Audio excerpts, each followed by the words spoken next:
Magandang araw mga kaibigan.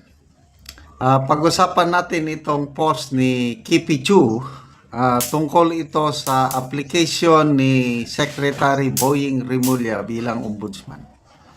Okay. Isinare niya ang post ng balita, Manila Bulletin ito Ito tungkol sa clearance. Ito. Pinagsumiti ng Korte Suprema ang mga aplikante sa pagka-ombudsman na sina Department of Justice Secretary Jesus Crispin Rimulya at Philippine Charity Sweepstakes Office Chair Felix Reyes ng clearance sa pending cases na nakahain laban sa kanila. Okay? So, I don't know itong sa PCSO kung ano yung kaso. Dito kay Secretary Boying Rimulya, bilang mga DDS, alam natin yung ginawa nila kay Tatay Digong na sa tingin ng Committee on Foreign Relations ni Senator Amy, illegal, unconstitutional, maraming nilabag na batas. At yun, na isampa ngayon sa ombudsman. Kailangan para ma-consider siya na nominee para maisama siya sa shortlist ng Judicial and Bar Council para pagpilian ng Pangulo, dapat makakuha siya ng ombudsman clearance. Up to now, wala pa rin siyang ombudsman clearance. Okay? So, ito. How big is his chance to get an ombudsman clearance? Hanggang September 15 daw ang deadline So, 10 days to go. Ito, maganda itong post ni Kipicho. Sabi niya, siyempre, ito ay chismis lang. Mga bali-balita, Marites. Preface agad.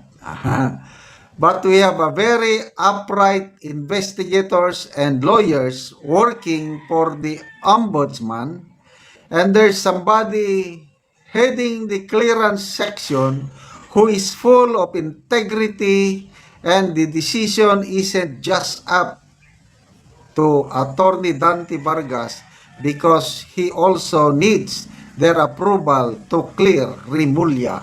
Wow! Saludo ako sa ombudsman as a whole. Nasubukan ko na pailan ng kaso sa ombudsman nung nasa active service pa ako. Tumulong ako sa anti-illegal logging campaign ng ating gobyerno na deputize kami, tumulong sa DNR.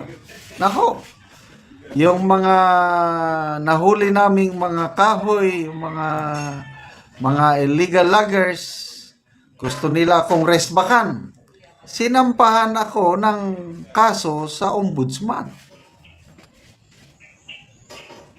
Kaya lang, hindi ako natakot, basta nag-submit lang ako ng mga documents. Pagdating ng panahon, na-clear ako. Kasi tumulong lang ako. Hindi ko trabaho yan, illegal logging campaign. Kaya lang, hiningi nilang aming tulong sa Philippine Army. Tumulong kami. Sinampa ng kaso. Clear. Kaya ako, naniniwala ko maraming matitinong lawyers, investigators sa ombudsman. At ito nga, sana totoo, chismis lang, sabi ni Kipicho. Pag-usapan lang natin, very upright ang head sa clearance division. Ilang beses akong kumuha ng clearance ko sa ombudsman. At nakakakuha naman. Kasi kung wala ka talagang kaso, wala sila. Kaya lang kung may kaso ka, over the years, ilang taon na yan, nandiyan na mga professional ito. Mga seso pa siguro ang iba dyan. Hindi natatakot sa politiko. Kaya, good news. Kahit gustuhin man ng acting ombudsman, na bigyan ng clearance, kung ayaw ng division chief o clearance chief, anong magagawa ng ano? Kaya, medyo malabo pa ang pagiging ombudsman ni Secretary Boying hanggat hindi siya nakakakuha ng clearance sa ombudsman. Okay, ito pa. There is probably, sabi ni Kitty Achua, there is probably a power play happening inside the ombudsman now. So please, everyone, let's pray for all the lawyers and investigators fighting to do what's right inside the ombudsman. Yes, ako, kasama na sa dasal ko yan dahil nabahala ako sa sabi ni Senator Amy. Plan A, pumalya. Plan B, pumalya. O nasa Plan C na sila ngayon, ombudsman. Pag nakaupo yung gusto nilang ombudsman, nako, putaktihin nila ng kaso. Lawfare. Law warfare.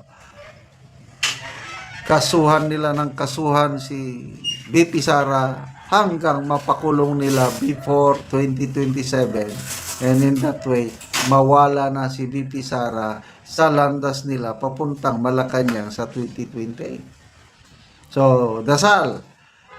Magdasal po tayo na ang mga lawyers, investigators, magkaroon ng prinsipyo ng katatagan ng law. Of course, kasama na rin ang acting ombudsman.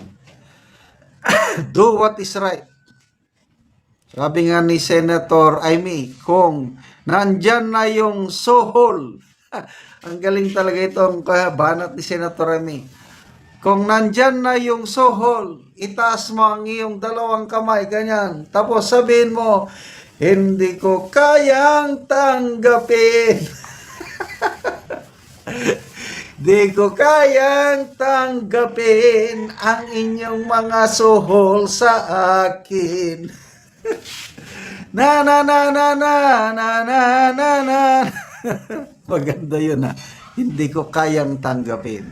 Okay, so magbasa tayo sa mga comments. Comments.